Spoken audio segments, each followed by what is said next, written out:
Trataré de no reírme. Es que la vaina fue muy ridícula.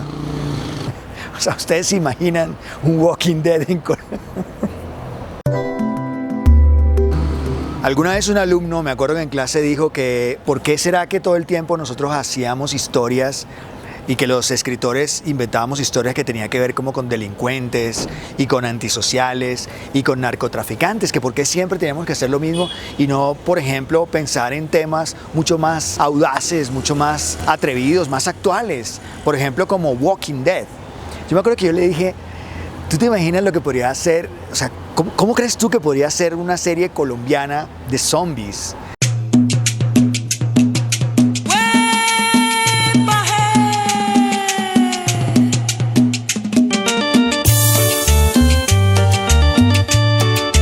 ¿Estás bien de la cabeza?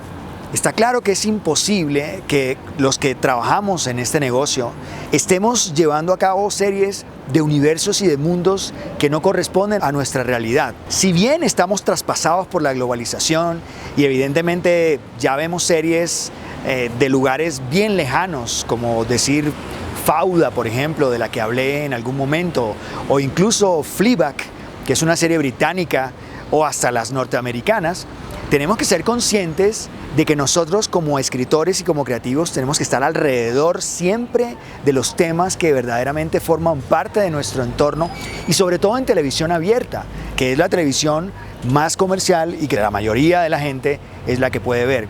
Este chico, porque era un chico, me acuerdo que me dijo principalmente que era absurdo porque las historias de televisión nacional hablaban de cosas que eran pasadas de moda y como bastante atrasadas y que no tenían como esa actualidad y esa permanencia y como esa novedad que tienen las historias de cables. Pues es que las historias de cables son historias creadas para un público diferente, para un público más especializado, quizás un público o nichos mucho más concretos que quieren otro tipo de historias y que vibran con otro tipo de emociones. Nosotros no podemos hacer The Walking Dead en Colombia porque nosotros no somos eso.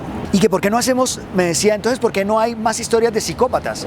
Porque no somos psicópatas. En Colombia no hay tantos psicópatas, hay mucho más antisociales. Y es por eso que es nuestra realidad, por lo cual los escritores pensamos primero en más antisociales, en historias de delincuentes, que en historias de psicópatas. Los psicópatas habitan mucho más en Estados Unidos y en todo este mundo anglosajón, europeo también, pero no tanto en lugares como estos.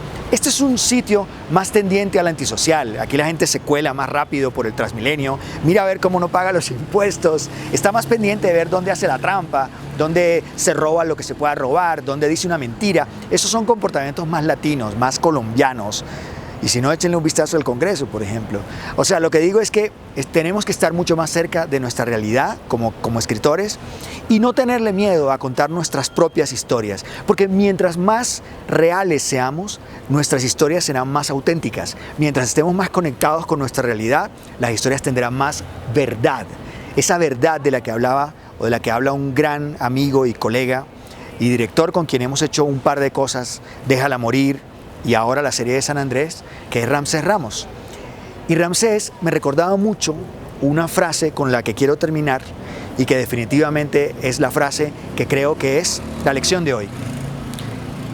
Y la frase decía, pinta tu aldea y serás universal.